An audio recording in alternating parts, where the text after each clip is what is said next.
I mean, you've been personally attacked, Jacinta, over your position.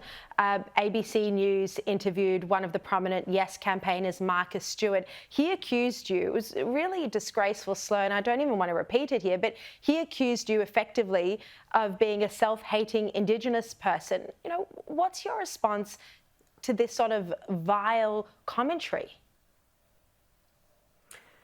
Well, I mean, it just demonstrates, it speaks more about who he is as an individual, certainly not me, and where the Yes campaign are at.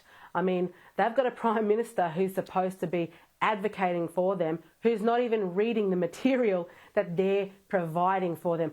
I think they need to take things up with the Prime Minister that's supposed to be their advocate, not me, because all along I've understood that this is a con job. This is a con job that, you know, Australians have been taken for a ride.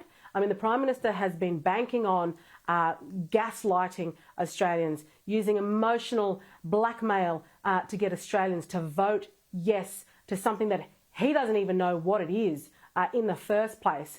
And, you know, I mean, these are the kinds of people that want to supposedly represent our most vulnerable people in this country to improve their lives. I mean, it speaks volumes as to what this really means for them. This is an exercise about a transfer of power, about, you know, the opportunity to damage our democracy through making a huge change to our constitution for the benefit of a handful of people, not our most marginalised.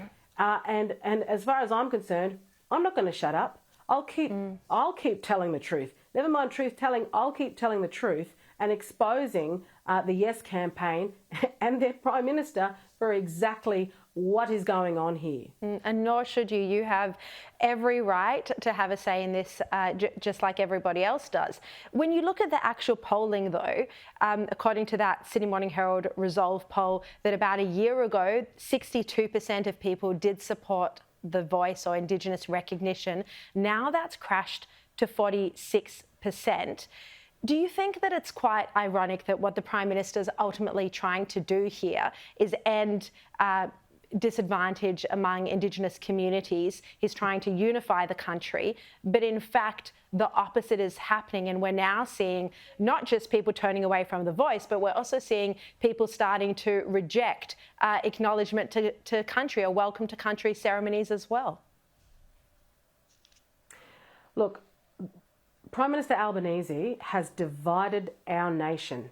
I think our country is now confronted with the most divisive referendum in our nation's history. This is all on the Prime Minister's shoulders. He claims to do one thing when he's absolutely doing another.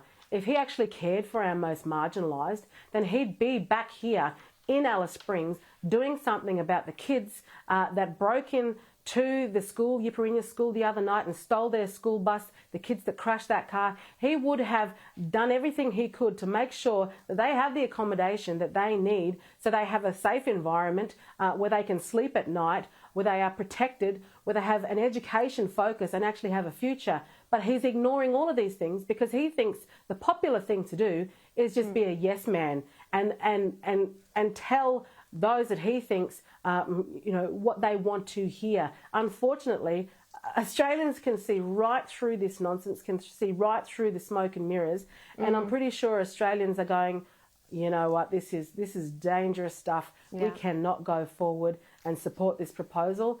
And the corporates have got a lot to answer for, and so does the mainstream media, the ABC, who have done very little to actually ask the tough questions of the Prime Minister previously, and now he's coming undone all of his own accord. All right, Jacinta Price, thank you very much for joining me.